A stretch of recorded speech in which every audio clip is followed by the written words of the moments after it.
Olá, professor Alexinaldo, nosso curso de termologia. Agora vamos partir para as questões propostas a parte de propagação de calor. No nosso material é o livro 3, aula 12, parte de Física 1. Então vamos lá. Primeira questão do Enem. Para a instalação de um aparelho de ar-condicionado, é sugerido que ele seja colocado na parte superior da parede do cômodo, pois a maioria dos fluidos líquidos e gases, quando aquecidos, sofrem expansão, tendo sua densidade diminuída e sofrendo um deslocamento ascendente. Por sua vez, quando são resfriados, tornam-se mais densos e sofrem um deslocamento descendente. A sugestão apresentada no texto minimiza o consumo de energia. Por quê? Porque, veja, quanto mais rápido o aparelho condicionador de ar conseguir colocar o ambiente na temperatura desejada, na temperatura indicada, ele vai poder reduzir a sua potência. E isso vai fazer com que se reduza o consumo de energia. Porque o lance aqui é o seguinte, ele tem que ser colocado, vou até colocar ele no local mais alto aqui, né, próximo do teto, vamos supor que o aparelho esteja aqui. Então o que vai acontecer? Ele vai sugar, melhor dizendo, né, energia térmica dessa massa gasosa que está aqui à frente. Então, sugando o calor dessa massa gasosa, ela vai automaticamente reduzir o seu grau de agitação térmica e aqui você vai ter um ar que é mais pesado. Então, esse ar mais pesado vai derramar aqui, ó, para baixo, empurrando o ar mais quente para cima. O nome disso daqui são correntes de convecção. Então você vai ter uma troca de calor via convecção, via transporte dessa matéria, né? A matéria mais densa desce, a matéria menos densa sobe. Quando isso acontece dessa maneira, você atinge a temperatura ambiente mais rapidamente e isso vai fazer com que o aparelho reduza a sua potência de funcionamento. Tudo bem? Então, na verdade, acontece para facilitar a circulação das correntes de ar frio e quente dentro do cômodo. Segunda questão, também do Enem, uma conversa de dois garotos, o mais alto e o mais baixo. O mais alto diz: então veja, é o calor do sol que nos mantém aquecidos. O mais baixo diz: não completamente. O mais alto responde: como assim não completamente? E o mais baixo diz: luvas. Então, quais são os processos de propagação de calor relacionados à fala de cada personagem? O mais alto está falando do calor que vem do Sol, isso é irradiação. E o mais baixo está falando de luvas. Na verdade, as luvas não aquecem, mas as luvas minimizam a perda de calor das suas mãos para o meio ambiente. Isso se dá através de um processo de condução, né? Então, nós estamos falando de irradiação e condução, letra E. Uma terceira questão, sobre estudo de propagação do calor, é correto afirmar que a condução térmica pode ser observada em um balão provido de maçarico. Na verdade, o que acontece dentro do balão é que o ar que está ali, ele vai passar por processos de convecção térmica. As massas mais frias vão descer, as mais quentes vão subir dentro do balão. Então, isso é falso. A condução térmica pode ser observada no estudo meteorológico de frentes de ar. Não, falso, né? Para o estudo de frentes do ar, você trabalha com convecção térmica. Letra C. A radiação térmica não afeta o processo de dilatação dos materiais na Terra. Falso, né? Claro que afeta. A radiação térmica, nós sabemos que ela pode aquecer muito, principalmente estruturas metálicas, estruturas que têm baixo calor específico, né? Com a radiação térmica aquecem rapidamente. Então, na letra D, a radiação térmica ocorre apenas do Sol para a Terra. Falso, né? Qualquer corpo que tenha uma temperatura pouco maior do que a temperatura ambiente emite radiação térmica para esse ambiente, principalmente ali na faixa do infravermelho. E na letra E, a condução térmica pode ser observada no aquecimento de uma colher que está à temperatura ambiente, quando esta é colocada em contato com uma panela no fogo. Claro, né? Verdadeiro. Aquela transmissão que passa pela vibração de partícula à sua partícula vizinha. Letra E. Quarto. Em uma área de praia, a brisa marítima, que é consequência da diferença do tempo, aliás, a diferença no tempo de aquecimento do solo e da água, apesar de ambos estarem submetidos às mesmas condições de radiação solar, No local solo, em que se aquece mais rapidamente, o ar fica mais quente e sobe, deixando uma área de baixa pressão, provocando o deslocamento do ar da superfície que está mais fria, o mar. À noite, ocorre o processo inverso ao que se verifica durante o dia. Bom, como a água leva mais tempo para aquecer de dia, mas também leva mais tempo para esfriar à noite, o fenômeno noturno, que é brisa terrestre, pode ser explicado da seguinte maneira. Então, o que é que nós temos aqui, né? É uma questão relacionada ao coeficiente, que nós sabemos que o calor sensível se dá através da fórmula mc delta θ, né? E aqui nós temos esse carinha aqui que é o calor específico. Então, o calor específico ele mede o quê? Se nós isolarmos aqui, ó, a fórmula do calor específico, nós temos o seguinte, que o calor específico tem uma relação inversamente proporcional com a variação de temperatura. Ok? Então, o calor específico alto significa dizer que você precisa de uma grande quantidade de calor para variar sua temperatura se a comparação for de uma mesma massa de um outro corpo. Então vamos lá, vamos colocar aqui, ó, nós temos aqui, vamos supor, 1 kg de água. Do outro lado nós temos também 1 kg de alumínio. E nos dois casos nós vamos transferir para os mesmos corpos uma mesma quantidade de calor. O que vai acontecer depois de um mesmo intervalo de tempo dessa transferência de calor? Então, após um mesmo ΔT, né, você vai ter que a variação de temperatura da água vai ser menor do que a variação de temperatura do alumínio. Por quê? Porque a água tem mais dificuldade de absorver calor. E depois que ela absorve, ela tem maior dificuldade de emitir esse calor, de perder esse calor. Porque a água tem um calor específico elevado, enquanto que o alumínio, que é o metal, tem um calor específico baixinho. Então, na comparação entre a parte sólida e a parte líquida da superfície, na parte líquida você tem um calor específico elevado e aqui um calor específico pequeno. Então, a parte sólida ela aquece mais rápido, mas também esfria mais rápido. A água ela vai levar 12 horas aquecendo e depois cerca de 12 horas esfriando. Então é um processo mais lento. Então, durante o dia, você vai ter uma superfície aquecida muito mais rapidamente. Esse aquecimento da superfície vai fazer com que o ar nas suas proximidades fique mais agitado e então ele fica menos denso. Então, o ar que está próximo da superfície aqui, justamente por ele estar mais frio, as suas partículas estão mais próximas. Então, esse ar vai ser derramado na direção da Terra, da superfície, empurrando esse ar quente para cima. Okay? Por outro lado, quando você tem a noite, essa água aqui ela vai estar mais quente, justamente porque ela também tem mais dificuldade para esfriar. Então, o ar que está aqui, ele vai ficar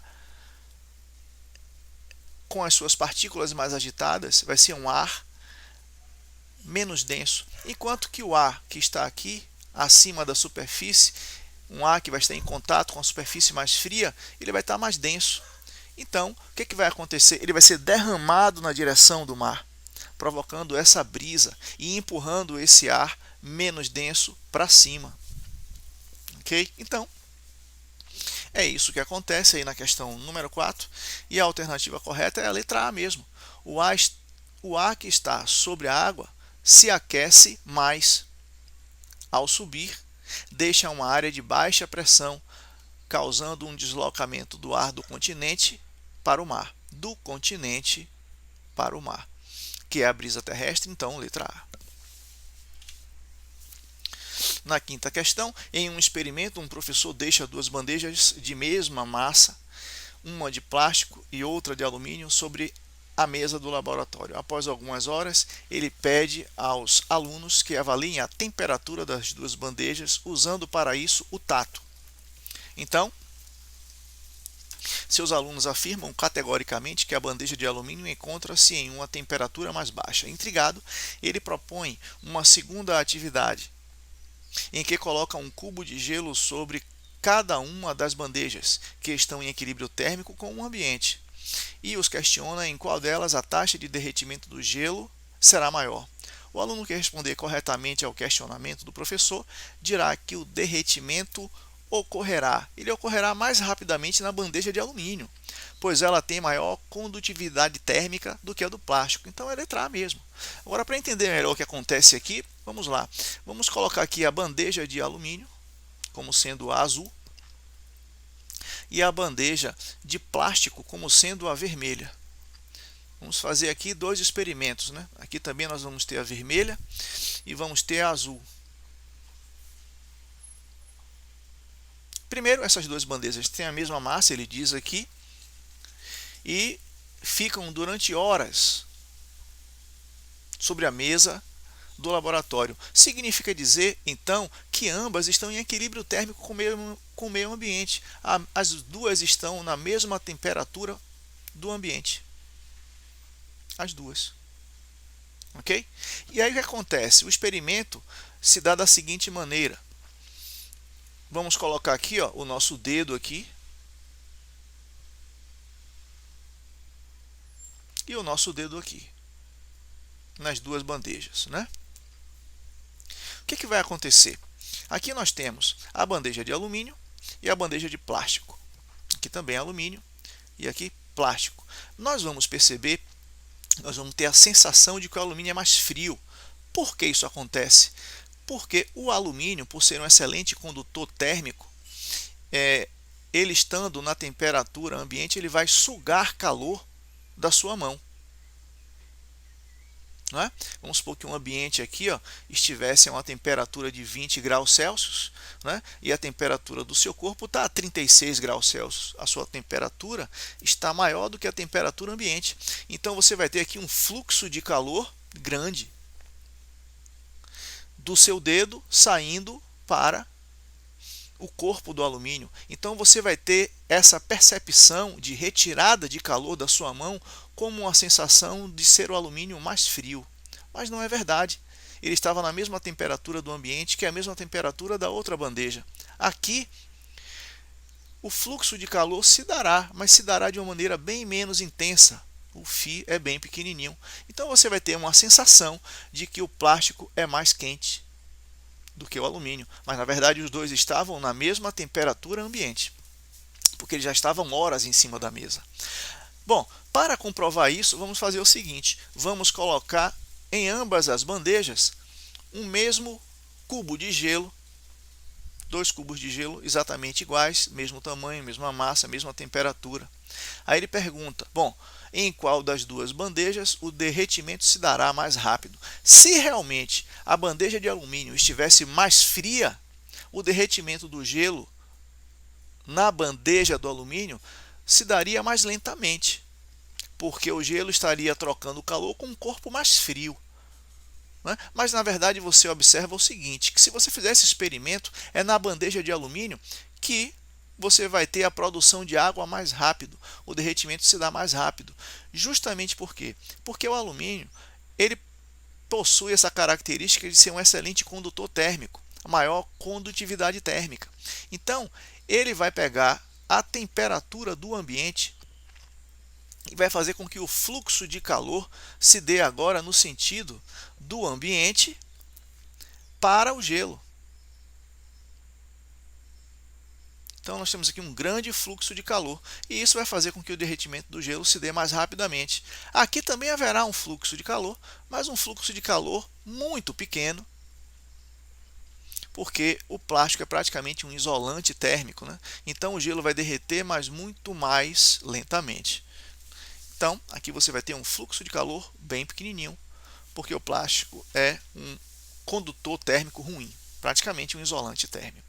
Então essa sensação que nós temos de quente e frio ao tocar nas coisas não é devido exatamente à temperatura das coisas, é devido ao fluxo de calor que acontece entre o nosso corpo e o objeto que está sendo tocado.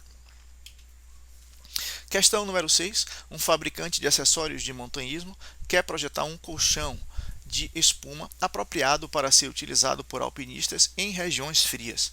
Considere que a taxa de transferência de calor ao solo por uma pessoa dormindo confortavelmente. Então, se você quer que o seu alpinista durma confortavelmente, ele deve perder para o solo 90 quilocalorias por hora. E que a transferência de calor entre a pessoa e o solo se dê exclusivamente pelo mecanismo de condução térmica através da espuma do colchão. Então, nessas condições, o gráfico representa a taxa de transferência de calor em joules por segundo por meio da espuma do colchão, em função de sua espessura em centímetros. Considerando uma caloria, aproximadamente 4 joules,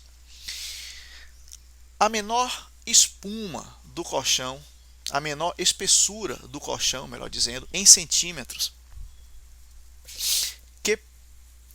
para que a pessoa durma confortavelmente, é de quanto? Então, vamos ver aqui nessa questão número 6, nós sabemos que o fluxo de calor para acontecer de forma confortável, ele diz aí, ó, é de 90 quilocalorias por hora. Bom, mas nós precisamos saber do valor em joules por segundo, ou seja, temos que passar esse valor para o sistema internacional para poder comparar aqui, ó, com o eixo horizontal, que é o eixo da espessura. Ok? Então, 90 kg, então é 90 mil vezes 10 a terceira. Por outro lado, eu quero passar de caloria para joule. Uma caloria são 4 joules, então basta multiplicar isso daqui por 4. Fazendo isso, essa parte de cima já vai estar convertida em joules. E embaixo nós temos por hora. Hora é 3.600 segundos. Então nós temos aqui que resolver essa continha. Isso vai dar 360 dividido por 3,6. Isso dá 100 joules por segundo. Olhando as espessuras, 100 joules por segundo está aqui e ele está ligado a essa espessura daqui, que está no meio entre 2 e 1. Então aqui dá uma espessura de 1,5 centímetros. Né? Ele quer que você determine a menor espessura para que essa taxa aqui seja garantida, que é a taxa que garante que a pessoa possa dormir confortavelmente. Então, 1,5, letra B. Sétima questão. O fluxo de calor H através de uma placa de seção reta ou seção transversal de área A, submetido a uma diferença de temperatura ΔT, T2 menos T1, entre duas faces opostas distanciadas de L, é dada por H igual a K vezes A vezes ΔT sobre L, a expressão de Fourier, né? Sendo K a condutividade térmica do material que compõe a placa. A tabela a seguir mostra dados de algumas placas de mesma área A, que podem ser encontradas no mercado para isolamento térmico de residências.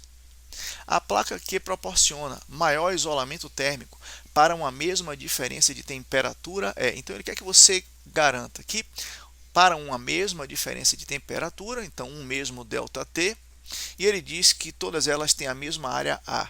Então, nós vamos ter que fazer uma comparação desses 5 materiais para ver quem é que tem a menor taxa de emissão de calor.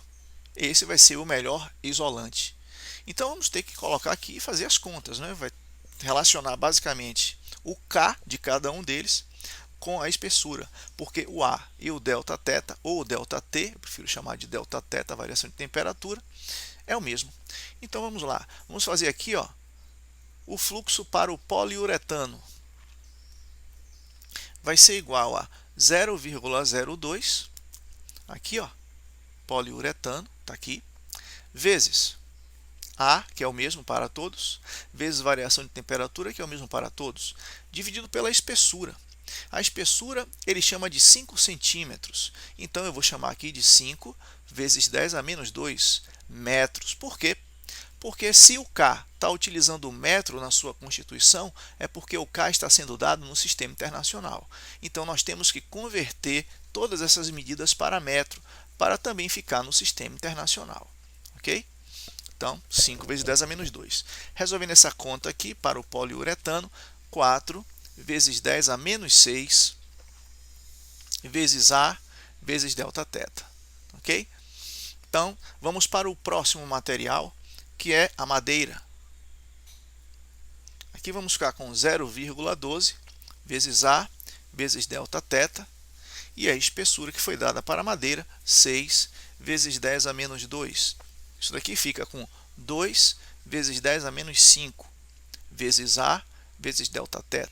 Depois temos o fluxo de calor promovido através da cortiça. Vai ser igual a 0,04 vezes A vezes Δθ sobre 4 vezes 10 a menos 2. Isso daqui vai dar 10 a menos 5 vezes A vezes Δθ. Depois nós temos que avaliar o material isopor. Isso daqui vai dar 0,012 vezes A vezes Δθ sobre 2,4 vezes 10 a menos 2. Vamos ter como resultado para o isopor 5 vezes 10 a menos 6 vezes A vezes Δθ. E por último, vamos para a fibra, que é 0,8 o K vezes A vezes Δθ sobre uma espessura de 2 centímetros, 2 vezes 10 a menos 2 metros. Isso daqui vai dar 4 vezes 10 a menos 5 vezes A vezes Δθ. Nós estamos procurando quem tem um menor fluxo, porque um maior isolamento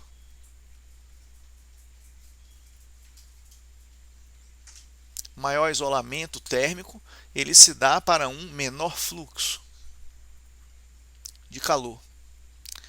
E comparando aqui, menor fluxo, nós temos ali potências de 10 a menos 6 e de 10 a menos 5. Então, as de 10 a menos 5 já são todas descartadas. E entre as duas de 10 a menos 6, a menor é 4 vezes 10 a menos 6. Então, a resposta, poliuretano. É o material que, nessas condições, oferece o melhor isolante térmico. Então, sétimo, letra A. Oitavo, Enem. Em um experimento foram utilizadas duas garrafas PET, uma pintada de branco e outra de preto, acopladas cada uma a um termômetro. No ponto médio da distância entre as garrafas, foi mantida acesa durante alguns minutos uma lâmpada incandescente. Então, é uma lâmpada que emite muita radiação na faixa ali do infravermelho, radiação de calor. Em seguida, a lâmpada foi desligada. Durante o experimento foram monitoradas as temperaturas das garrafas. A, enquanto a lâmpada permaneceu acesa, e B, após a lâmpada ser desligada e atingir equilíbrio térmico com o ambiente. A taxa de variação de temperatura da garrafa preta, em comparação à da garrafa branca, durante todo o experimento foi. Então, nós sabemos que quando você tem uma superfície preta, ela é uma melhor absorvedora da irradiação, então ela aquece mais rápido, né? Enquanto que aqui você vai ter uma superfície branca, você vai ter muita reflexão da luz que bate aqui, né? Essa luz visível, ela vai ser refletida pela superfície branca, então você vai ter pouca absorção por irradiação. Então, a superfície preta, ela absorve calor mais rapidamente, então você vai ver uma subida da sua temperatura mais rapidamente. Da mesma maneira, quando você desliga, uma superfície que tem a característica de ser maior absorvedora, ela também é uma melhor emissora de calor. Então, ela também vai resfriar mais rapidamente. Então, nessa questão número 8, a resposta será a letra E. Maior no aquecimento e maior no resfriamento. Quem tem maior poder de absorção também vai ter maior poder de emissão de calor. Questão número 9. O gráfico a seguir mostra o fluxo térmico do ser humano em função da temperatura ambiente em um experimento no qual o metabolismo basal foi mantido constante. Então, a pessoa está em repouso, vamos dizer assim. né? Não está fazendo atividade física. Então, a linha azul representa o calor trocado com o meio por evaporação. Então, essa linha azul aqui, ó, basicamente representa o processo de sudorese. Ok? Evaporação. E a linha vermelha, o calor trocado por meio da radiação e convecção. Então, nós trocamos calor com o meio ambiente através da radiação e convecção e também através da sudorese. Então, aí estão as linhas, né, e as temperaturas na qual isso ocorre e as respectivas taxas. Tá? Então, veja o que é que esse gráfico está mostrando para a gente. A temperatura está diminuindo andando para a direita. Então, veja que para temperaturas acima de 36 graus Celsius, que é a temperatura média do corpo humano, por exemplo, uma temperatura aqui próxima dos 40 graus, nós estamos recebendo calor do meio ambiente. O ambiente está aquecendo o nosso corpo. Né? Para temperaturas abaixo de 36 graus, temperatura média do corpo humano em condições normais, nós comecemos a ficar com perda de calor para o meio ambiente. Ó. Começamos a ter aqui um fluxo negativo. Fluxo negativo significa perda de calor, enquanto que fluxo positivo significa ganho de calor. Então, tudo depende da comparação da temperatura do nosso corpo com a temperatura do ambiente. Quando o nosso corpo está mais aquecido do que o ambiente, nós perdemos calor para o meio ambiente. Quando o ambiente está mais quente do que o nosso corpo, nós absorvemos calor do ambiente. Ok? Então, é isso que esse gráfico mostra aí. Então, sabendo que os valores positivos indicam o calor recebido pelo corpo e os valores negativos indicam o calor perdido pelo corpo, conclui-se que então nessa questão número 9, a resposta é a letra D. Veja, para temperaturas inferiores a 20 graus Celsius, a perda de calor por evaporação se aproxima do zero. Então veja, se você tiver aqui, ó, 20 graus Celsius, vou tomar essa reta aqui como referência. Para temperaturas abaixo de 20 graus, né? Então ele está caminhando aqui, ó, de 4 em 4, né? Aqui você já teria 16 graus, depois, ó, 12 graus. Então nós sabemos, nós temos essa sensação que abaixo de 20 graus nós já começamos a dizer que o ambiente está frio. Se o ambiente está frio, nós vamos ter uma taxa de sudorese muito pequena, né? Ela vai se aproximando cada vez mais do zero, né? Praticamente você não vai ter esse processo de sudorese de evaporação. Okay? Para temperaturas abaixo de 20, você praticamente fica aí sem suar. Okay? Então é isso que está dizendo aqui na letra D. E na questão número 10, o organismo humano, assim como os de outros animais homeotérmicos, possui mecanismos capazes de manter a temperatura do corpo constante, ou seja, sem variação. Há uma temperatura corporal entre 35 e 40 graus Celsius, variando de espécie para espécie. Logo, controlando de forma eficiente a perda de calor corporal. Com base nas informações do texto, avalie as afirmações a seguir. Então vamos lá. 1. De maneira geral, os processos de propagação de calor, que podem levar ao aumento ou à diminuição da temperatura de um corpo, ocorrem por meio dos mecanismos de radiação, convecção e condução. Verdadeiro, né? São os 3 meios de propagação de calor. 2. Os mamíferos controlam e mantêm a temperatura corporal por meio da pelagem e das células subcutâneas que armazenam gorduras. Verdadeiro, né? Nós sabemos que isso daqui contribui para o aumento do isolamento térmico por condução com o meio ambiente. 3. O hipotálamo é o responsável por determinar o ajuste da temperatura do corpo humano quando este é submetido a variações externas de temperatura. Isso daqui é verdadeiro, né? Ele serve como um regulador de temperatura e vai fazer aí com que o seu corpo altere o seu grau de metabolismo, justamente para manter a sua temperatura corporal constante. É como se fosse aqui uma espécie de válvula para ajustar a temperatura do corpo de acordo com o ambiente externo em que você se encontra. E no 4, para se aquecerem ou para manterem sua temperatura corporal equilibrada em dias frios, os seres humanos usualmente utilizam roupas feitas de materiais que possuem alta condutividade térmica ou condutibilidade térmica. Isso é falso, né? Tem que ser baixa condutibilidade térmica, né? Na verdade, essas roupas não nos aquecem. Essas roupas tentam evitar que o nosso corpo troque calor com o meio ambiente, né? Então são péssimas condutoras, vamos dizer assim, de calor, ok? Então falso aqui. Então a resposta, letra E, verdadeiro, correto apenas 1, 2 e 3. Tudo bem? Então, até a próxima aula dessa parte de termologia. Obrigado.